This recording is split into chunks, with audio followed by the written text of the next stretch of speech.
la première lecture est que j'ai l'impression que Thomas n'est pas un homme comme les autres. Parce que à sa mort, il y a eu un témoin, Alouna Traoré. Il était là-bas. Alors, à son enterrement, il y a un témoin. Voilà, que je suis. Parce que quand je revisite cette histoire, je me demande pourquoi je me suis retrouvé là-bas. Parce que j'étais pas obligé d'aller à cette corvée. D'ailleurs, j'avais dit à mon co-détenu de trouver 20 corvéables. C'est par la suite que je me suis dit, mais non, il ne faut pas envoyer les enfants la nuit tout seul. Donc, je vais les accompagner. Donc, pour cela, je pense que c'est Thomas qui a voulu un témoin, qui puisse quand même retracer la mort atroce qu'il a subie.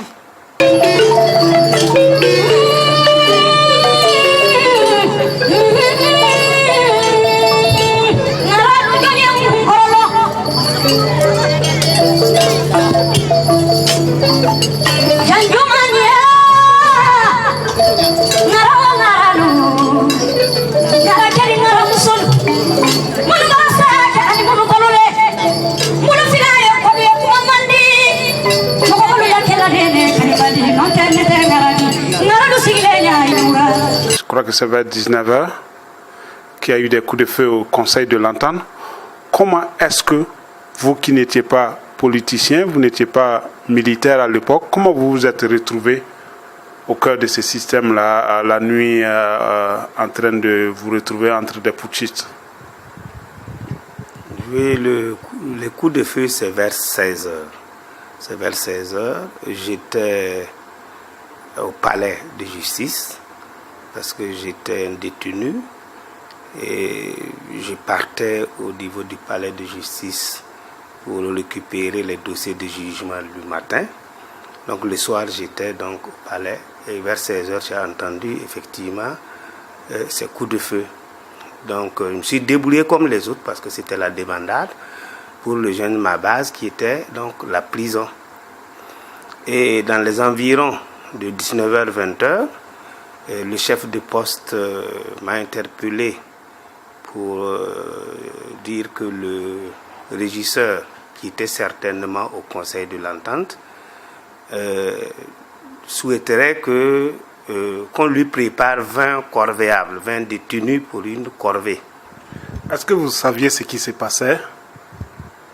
Non, je ne savais pas. Mais il faut se dire que on a senti qu'il y avait quelque chose quand même qui se tramait. Il y avait quelque chose qui s'est passé. Mais qu'est-ce qu'un détenu peut apporter à son temps? J'avoue que je ne savais pas. Je ne savais pas. Et donc, arrivé au cimetière de Dagnoin, qu'est-ce qui s'est passé? Oui, arrivé au cimetière de Dagnoin, le régisseur nous a demandé de creuser. Dans un premier temps, j'ai compris qu'il voulait qu'on fasse une fosse commune. J'ai posé la question par 2 fois si ce n'était pas possible qu'on puisse faire des tombes individuelles. Alors, il s'est fâché en un premier temps avant de se ressaisir. Et il a accordé, il a dit, bon, pas de problème, faites comme vous voulez. J'avoue que c'est lorsque le corps de Thomas est arrivé que beaucoup de personnes ont su que Thomas faisait partie des morts. Parce que quand on creusait la tombe, bon, chacun de nous discutait, hein. Certains disent oui, est-ce que Thomas est là? D'autres même disent qu'il a voyagé, qu'il était en Libye, qu'il n'est pas au pays. Donc, même les militaires, quelques rares militaires qui étaient avec nous, se posaient aussi la question. Combien d'années ça vous a pris avant que vous parliez, quand vous confiez à vos proches ou à d'autres Burkinabés?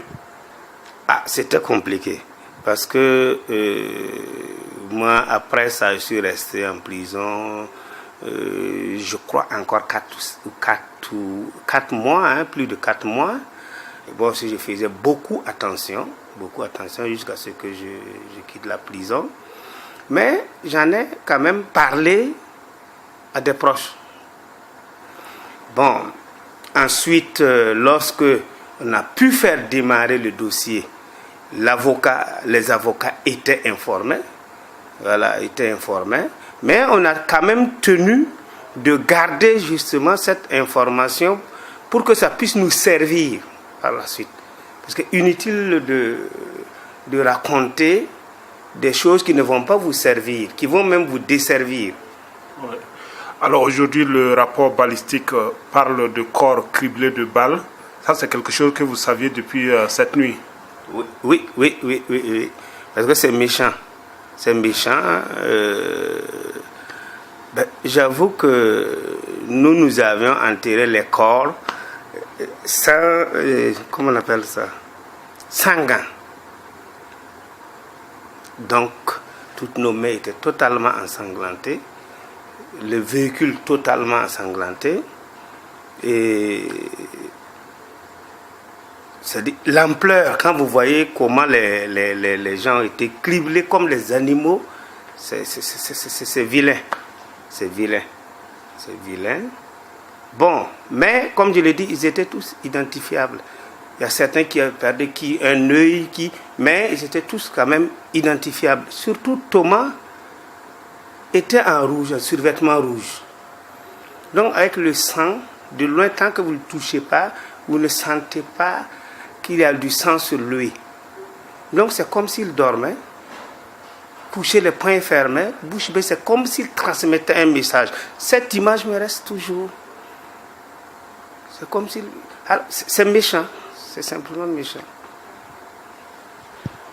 Est-ce que c'est une fierté d'avoir enterré un grand homme ou est-ce que ça vous fait mal d'avoir contribué à l'œuvre de ceux qui l'ont abattu?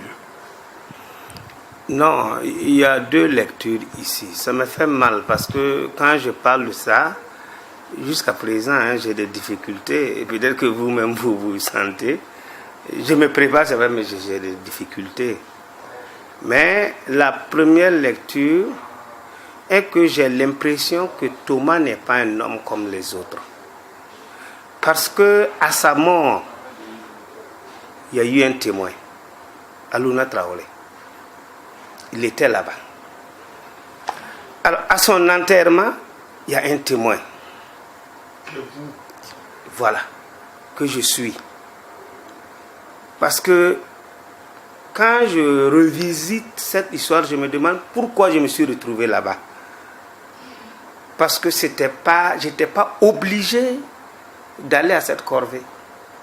D'ailleurs, j'avais dit à mon co-détenu de trouver 20 corvéables. C'est par la suite que je me suis dit, mais non, il ne faut pas envoyer les enfants la nuit tout seul. Donc, je vais les accompagner. Donc, pour cela, je pense que c'est Thomas qui a voulu un témoin, qui puisse quand même retracer la mort atroce qu'il a subie. Ça, je crois. Bon, la deuxième lecture, c'est que souvent je me demande pourquoi moi, parce que ça me fait mal. Quand je regarde, ça me fait mal et je me demande comment et quand est-ce que je pourrais vider ça. Parce que dès lors que j'ai commencé à parler, dès lors que j'ai pu déposer devant le juge et dès lors que j'ai commencé à parler, à un moment donné, je sentais que, ça va, je me dégageais, mais malgré tout, ça ne va toujours pas. Ça ne va toujours pas.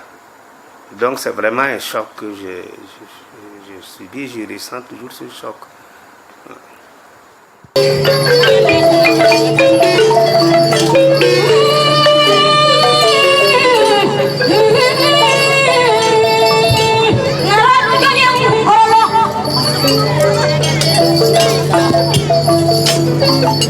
Jangan